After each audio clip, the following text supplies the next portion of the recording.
All right, moving on. This is a story I heard last night on Martha McCallum's show on Fox, and it really kind of stung me a little bit in a good way. Ladies and gentlemen, I know this is not an issue that polls well with a lot of Americans. Candidly, I know for conservative content, it's an issue not a lot of people talk about, but we should. The issue of school choice, the fact that low-income folks in some inner cities, a lot of minority students, people in mountainous regions of the United States, areas where the education system may be struggling a bit, the fact that they have no way out and have no access to the American dream that I've had, that Joe has had, that Paul has had, has always disturbed me. Again, I know school choice, it's not one of those things like, you know, we're at the ramparts and we're ready to like knock down the Democrat wall over. Ladies and gentlemen, it should be. And the reason this story should be preeminent in our conservative thinking is I'm convinced the radical left, not all Democrats, but the radical left wants a poor, struggling underclass. They need them because they need votes and they need government programs to attempt to buy people off. Ladies and gentlemen, with an improved, vibrant, strong education system that gives people access out of poverty into the American dream you and I have, the Democrats and their radical left are not going to be able to parasitically feed off an underclass of folks that remain poor. I'm telling you, the key to long-term economic prosperity, foundational liberty and freedom with strong roots feeding off that water in the ground, the key to that ground of liberty, is an education system. And our education system has failed these kids. It has left them behind. It is the civil rights issue of our time. It is a human catastrophe, what is happening to these inner city kids and these other kids in struggling school districts. Getting to the point, I saw this story on Martha McCallum last night. Here's the story in the New York Post. I can't encourage you in strong enough terms to read this in the show notes today. New York Post story about this Bronx charter school. In this Bronx charter school, where 90% of the kids in the school qualify for subsidized meals, lunches, and breakfast. And what does that mean, Joe? In other words, it means this Bronx school has a lot of lower income kids. This is not some wealthy area. Right. There is a charter school, a school that operates outside of the traditional public school system in some respects, where parents can choose to send their kids there. They are not constrained by the government bureaucracy putting their boot on the necks of these kids and their parents and the teachers who want to teach these kids. This charter school did something amazing.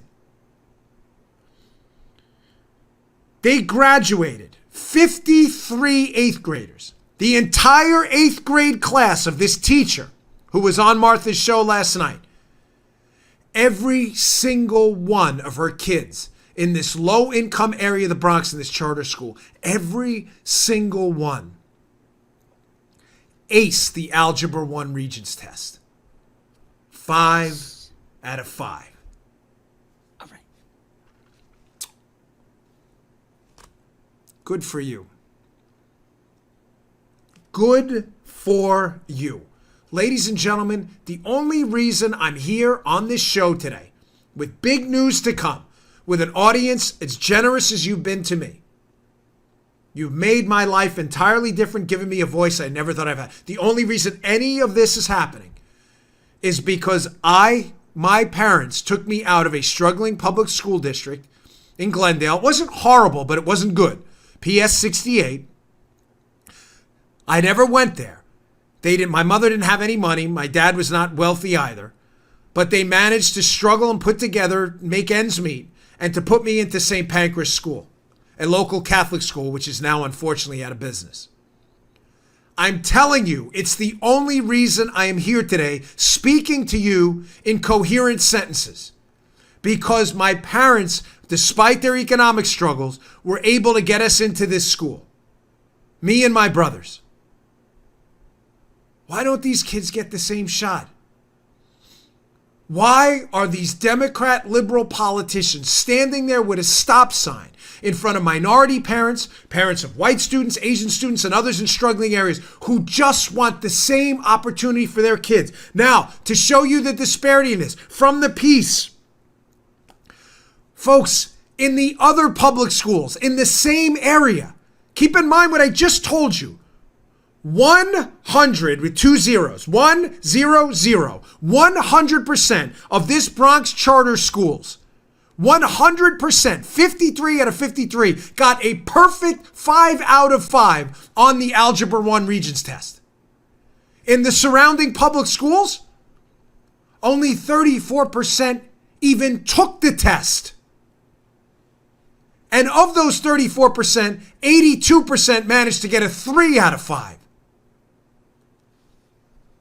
Ladies and gentlemen, we're not talking about small differences here. We're talking about a Grand Canyon-like chasm between kids who nailed it, who are now going to go on to elite colleges, get fine educations, enabling them and their kids and generations of their children to prosper.